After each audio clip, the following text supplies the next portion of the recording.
The soft hum of the air conditioning in my office was a stark contrast to the storm of thoughts swirling in my mind. I'm Anna, a 28-year-old lawyer. My life now is a far cry from the turmoil of my childhood, a past I kept locked away, even from those closest to me. The serenity of my office was shattered by the ringing of my phone. The display showed an unknown number, yet something about it felt ominously familiar. With a hesitant hand, I answered. Anna speaking, I said, my voice a blend of professionalism and caution. Anna, it's your father, came the voice, laced with a nervousness that did nothing to calm my rising apprehension. A chill ran through me. It had been over a decade since I last heard that voice, a voice that once meant safety and love but had become a symbol of betrayal and pain. Why are you calling me? I asked, my words sharp, cutting through the silence that followed his introduction. I'm in trouble, Anna. Financially. I need your help, he said, his voice cracking slightly. His plea, however sincere it might have been, ignited a fire of resentment within me. My help? Now you need me after all these years? I retorted, disbelief and anger intermingling in my tone. Yes, I wouldn't ask if it weren't serious. I'm really in a bind, he continued, desperation creeping into his voice. You stopped being my father a long time ago. You can't just call me now and expect me to help, I responded, my voice cold and unwavering. There was a pause on the line, a heavy silence that felt like an unbridgeable chasm. Anna, please. I'm still your dad, he said, a feeble attempt at rekindling a bond long extinguished. The word dad felt foreign, almost jarring. A dad? You forfeited that title when you chose her over me, I said, the years of suppressed anger and hurt finding their way into my words. You're my daughter. I thought. You thought wrong, I interrupted, cutting him off mid-sentence. You made your choice years ago, and now I've made mine. His voice was a mix of pleading and despair. Anna, I am sorry. I just need this one favor. The word sorry echoed in my office, a hollow and meaningless sound. Sorry doesn't change the past. I can't help you, I stated firmly and hung up. My childhood, before the age of 10, was filled with love and laughter, a testament to the wonderful life my parents and I shared in our small rented house. My mother, a beacon of joy and kindness, filled our days with warmth and our nights with stories and dreams. My father, once a playful and caring man, would spend evenings playing games with me or teaching me little things about the world. Our home was a cocoon of happiness, where every day was an adventure and every night a sweet dream. But our blissful life came to an abrupt halt with my mother's untimely death. The house that once echoed with laughter and love turned into a silent mausoleum of memories. I remember walking through the rooms, each corner a stark reminder of her absence. The loss was unbearable, not just for me but for my father too, who had lost the love of his life. However, the depth of his grief seemed to diminish quickly, much to my confusion and dismay. Within just a few months, he brought home Marissa, a woman who was to take a significant role in our lives. I recall the day he introduced her, a day that marked the end of my cherished childhood. Anna, this is Marissa. She's going to be staying with us, my father announced one evening, his voice devoid of the warmth I was so accustomed to. I looked up at her, searching for a hint of motherly warmth or friendliness, but found none. Her presence was imposing, her gaze cold and calculating. From the very first moment, I sensed a change in the air, a shift that filled me with an unexplainable sense of dread. Hello, Anna, Marissa said, her voice smooth yet devoid of genuine emotion. Her smile, rather than comforting, seemed to hide something sinister beneath its surface. In the days that followed, the house felt different, as if the walls themselves were recoiling from her presence. The cheerful memories of the past seemed to fade, replaced by a lingering unease that settled in every corner. I remember looking at Marissa, trying to find something redeeming or kind about her, but her every look, every gesture, seemed to be laced with an unspoken animosity. It was clear that she wasn't here to fill the void my mother had left but to weave a new narrative, one in which I was an unwelcome part. As I watched her move around our home, a a home that once felt safe and happy, I couldn't help but feel that her arrival was the beginning of something ominous. The way she looked at me, with eyes that seemed to hide more than they revealed, did not bode well for the future. The days following Marissa's arrival were like walking through a nightmare that I couldn't wake up from. The house, once filled with my mother's laughter and love, now felt cold and unwelcoming. Marissa's presence cast a shadow over everything, turning even the simplest daily routines into a series of struggles. One morning, as I sat down for breakfast, I noticed my food tasted unusually salty. "Marissa, did you put too much salt in this?" I asked, my voice hesitant. "Oh, did I? It must have been a mistake." "Just eat it, Anna. Don't be so picky," she replied, her tone dismissive, almost mocking. The incidents grew more frequent and spiteful. I remember finding my clothes ruined after laundry. "Marissa, my clothes are all faded." "What happened?" I asked one day, holding up my once favorite dress, now discolored and unwearable. She glanced at it and shrugged nonchalantly. "Maybe the washing machine is acting up. Or perhaps it's time you stop wearing such childish clothes." I felt a surge of frustration but knew arguing would only make things worse. Feeling helpless, I turned to my father, hoping he would see through her facade. "Dad, Marissa is ruining my things. She's always mean to me," I said one evening, my voice trembling with a mix of anger and sadness. My father's reaction was far from what I had hoped for. "Anna, you're imagining things. Marissa is doing her best to fit into our family. Stop causing trouble," he said sternly, his words cutting deep. "But Dad, it's the truth." I protested, but he wouldn't listen. "That's enough, Anna. I don't want to hear any more of your accusations," he replied, his voice rising in anger. Each day was a battle, trying to navigate around Marissa's hostility and my father's indifference. The home that once felt like a sanctuary now felt like a prison. I started spending more time in my room, trying to escape the constant tension that hung in the air. Living in that house of horrors, I felt alone and misunderstood. The safety and happiness that once filled those walls were replaced by fear and anxiety. Every day, I longed for the past, for the times when my mother's smile was enough to light up the entire room, a stark contrast to the darkness that now lingered in every corner.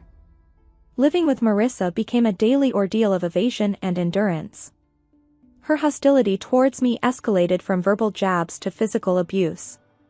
It started subtly, a pinch on my arm or a twist on my stomach, always in places easily concealed under my clothes. The pain was sharp, a cruel reminder of my helplessness in her presence. I developed strategies to avoid her, constantly alert to her whereabouts in the house. I would take long routes to my room or wait until she was occupied before I moved around. Despite my efforts, there were times when she caught me off guard, and those moments always resulted in some form of pain. One day, while I was quietly reading in the living room, Marissa walked in and, for no apparent reason, pinched my arm hard, her nails digging into my skin. I winced in pain but bit back any cry of protest. She looked at me with a cold, triumphant smirk before walking away. During one of Grandma's rare visits, she noticed my cautious movements and the way I flinched when Marissa's voice echoed through the house. "Anna, is everything all right at home?" Grandma asked, her voice filled with concern. I looked at her, my heart aching to tell her the truth, but fear and the desire to protect her from worry held me back. "Yes, Grandma, everything's fine. Just a lot of schoolwork," I lied, offering her a forced smile. She seemed unsure but didn't press further. I felt a twinge of guilt for deceiving her, but I couldn't bear the thought of causing her any distress. That evening, as Grandma left, I saw Marissa watching from the window, her expression one of satisfaction. It was as if she relished the fact that she had control over me, that she could hurt me and get away with it. Her triumphant look was a clear message that she was the one in power, and I was just a helpless player in her twisted game. I retreated to my room, feeling trapped in a cycle of abuse and silence. The physical pain from Marissa's pinches and twists was bearable compared to the emotional turmoil I felt. School was my sanctuary, a place where I could briefly escape the misery of my home life. But even there, the shadows of my struggles at home began to seep through. My teacher, Mrs. Thompson, a kind-hearted woman who always encouraged her students, started to notice changes in me. One day, as I was handing in my homework, she gently grabbed my wrist, her eyes drawn to the bruises on my arm. "Anna, what happened here?" "These look like bruises," she said, her voice laced with concern. I quickly pulled my arm back, covering the bruises with my sleeve. "It's nothing, Mrs. Thompson. I fell while playing," I lied, avoiding her gaze. Mrs. Thompson didn't look convinced. "Anna, if there is something wrong, or if someone is hurting you, you can tell me. It's important to speak out," she urged, her eyes searching mine for the truth. I wanted to confide in her, to tell her everything about Marissa and how I lived in constant fear, but the words wouldn't come. Instead, I forced a smile. "Really, Mrs. Thompson, I'm fine. It was just a silly accident." She gave me a long, thoughtful look, then nodded slowly. "All right, Anna. But remember, my door is always open. You're not alone," she said, giving me a reassuring smile. I nodded, feeling a lump form in my throat. Her kindness made it all the more difficult to maintain the facade that everything was all right. As I walked home that day, Mrs. Thompson's words echoed in my mind. I felt a mix of gratitude for her concern and a deep sense of loneliness from carrying my burdens alone. The thought of revealing the truth about my life at home was terrifying. I feared the consequences, what Marissa might do if she found out I had told someone. That night at dinner, I was quiet, lost in thought about Mrs. Thompson's offer to help. Marissa noticed my silence. "Why so quiet tonight, Anna? Cat got your tongue?" she asked in a mocking tone.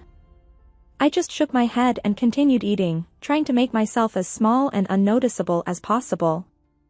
After dinner, as I lay in bed, the reality of my situation felt more overwhelming than ever. Mrs. Thompson's concern had shown me that people did care, yet the fear of what revealing the truth might bring kept me silent. I was caught between the desperation to tell someone and the fear of Marissa's retaliation, a balancing act that I navigated every day.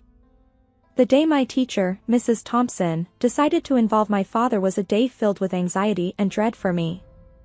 I sat in the principal's office, fidgeting nervously, my mind racing with fear about how my father would react. When he finally arrived, his face was stern, his eyes betraying a mix of irritation and embarrassment. "What's this about, Anna? Why am I being called to your school like this?" he demanded, his voice sharp as he walked in. I glanced at Mrs. Thompson, seeking a semblance of support. Swallowing hard, I tried to find my voice. "Dad, Mrs. Thompson she saw the bruises," I stammered, feeling the weight of his gaze on me. Before I could explain further, he interrupted, his anger palpable.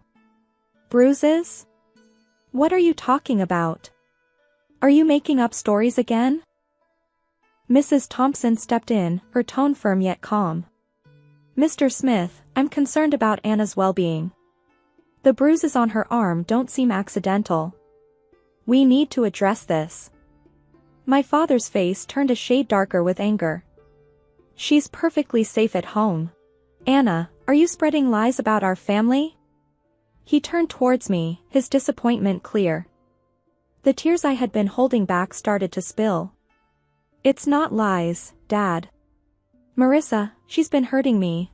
I managed to get out, the truth finally surfacing. His reaction was one of total disbelief. "Marissa? That's ridiculous. She's been nothing but kind to you. I won't have you slandering her with these accusations." "But Dad, it's the truth," I cried out, desperate for him to believe me. He stood up abruptly, his patience wearing thin. "Enough of this. Tell Mrs. Thompson you made it all up." I obediently turned to the teacher and repeated his words. She nodded back and didn't say anything. Upon reaching home, without another word, he locked me in my room. Through the door, I could hear Marissa's voice, dripping with false concern. "I told you she's just seeking attention," she said. I sat on my bed, feeling a profound sense of isolation and despair. The one person I thought I could always count on had turned his back on me. The walls of my room, which had once felt like my personal haven, now felt like the walls of a prison. I lay there, thinking about everything that had happened. The pain of the physical abuse was nothing compared to the emotional torment of being disbelieved and punished by my own father. It was a harsh realization that the person who was supposed to protect and love me unconditionally was now the source of my deepest pain. The days following my confinement in my room were some of the darkest I had ever experienced. Trapped and feeling utterly alone, I realized that my only hope lay in my grandmother, my father's mother. She was a kind and loving woman who had always shown me affection, but I had never dared to burden her with my troubles at home. One evening, when I was sure Marissa and my father were occupied, I mustered the courage to call my grandmother. My hands were shaking as I dialed her number. "Hello," her familiar, warm voice came through the phone. "Grandma, it's me, Anna," I said, trying to keep my voice steady. "Anna, my dear, how are you?" she asked, her tone filled with genuine care. Tears welled up in my eyes as I replied, "Grandma, I need help. Can I come and stay with you for a while?" There was a moment of silence on the other end. "What's wrong, Anna? Did something happen?" I took a deep breath, the words rushing out. "It's Marissa, she's been hurting me, and Dad won't believe me. I don't know what to do." I could hear the concern in her voice as she quickly responded, "Of course, my dear. You come right over. I'll take care of this." The next day, my grandmother arrived. She was a small woman, but her presence filled the room. She confronted my father with a strength that surprised me. "John, I'm taking Anna with me. She's not safe here," she declared firmly. My father, taken aback, tried to protest. "Mom, you can't just take her. She's my daughter." "Your daughter whom you failed to protect," she countered sharply. "I won't stand by and watch her suffer." Marissa tried to intervene. "She's just a child making up stories. You can't believe her over us." Grandma turned to Marissa, her eyes steely. "I know a scared child when I see one. Anna is coming with me, and if you try to stop me, I'll take this matter to the authorities." My father, realizing he was defeated, didn't put up any further resistance. As I gathered my things, I saw Marissa's expression change from defiant to defeated. Leaving the house with my grandmother, I felt a weight lift off my shoulders. For the first time in months, I felt safe. The car ride to Grandma's was quiet, but her presence was comforting. Once we arrived, she turned to me and said, "You're safe now, Anna. You don't have to worry anymore." In my grandmother's house, I found the love and security that had been missing in my life. It was a haven where I could heal and regain my strength. The contrast between her nurturing home and the coldness of my father's house was stark. For the first time in a long while, I felt like I could breathe again, free from the fear and anxiety that had plagued me. Years had passed since I left my father's house to live with my grandmother. Her home had been a sanctuary, a place of healing and love. But time, as it does, moved on, and with it brought another wave of change. My beloved grandmother passed away, leaving a void that seemed impossible to fill. At the funeral, my father and Marissa showed up, their faces a mix of feigned sorrow and poorly disguised eagerness. It was clear they were more interested in what they might gain from her passing than mourning her loss. After the funeral, as we gathered at my grandmother's house, Marissa wasted no time. "Well, Anna, I suppose you'll be finding a new place to live now. This house and everything in it belongs to your father now," she said, her voice tinged with a barely concealed glee. My father nodded in agreement, his eyes scanning the room as if already planning what to do with the house. I couldn't help but smile, a reaction that seemed to confuse them. "Actually, that's where you're wrong," I said, the confidence in my voice taking them by surprise. "What do you mean?" my father asked, his expression shifting to one of confusion. I took a deep breath, savoring the moment. "Grandma left a will. She bequeathed the house and a substantial amount of money to me," I explained, watching as their expressions changed from confusion to shock. But you're just a child. I'm your father. I should be in charge of any inheritance you receive, my father stammered, his sense of entitlement clear. Marissa chimed in, her voice shrill. Yes, until you come of age, your father will manage your property. Good prospects. Their reactions were almost amusing. You don't give a damn about me so much that you didn't even wish me a happy birthday. I turned 18 a month ago. I'm legally an adult now. I make my own decisions, I stated firmly, relishing the look of realization dawning on their faces. My father's expression turned from shock to anger, then to a sort of desperate pleading. Anna, you can't do this. We're your family. I looked at them, memories of my childhood flooding back. You stopped being my family a long time ago, I said, my voice steady. Marissa stepped forward, her tone now begging, at least let us stay in the house. We have nowhere else to go. We have not extended the lease of our house. I shook my head. This is my house now. You'll need to find somewhere else. As they left, the weight of years of pain and neglect seemed to lift off my shoulders. I stood in the house that was now mine, a house filled with memories of my grandmother's love, and felt a sense of closure. The echoes of the past my father's call stirred remained. I sat there, phone in hand, feeling a tumult of emotions. Anger, betrayal, and a sense of injustice. But amid all that, there was also a sense of strength, a reminder of the resilience that had carried me through the darkest of times.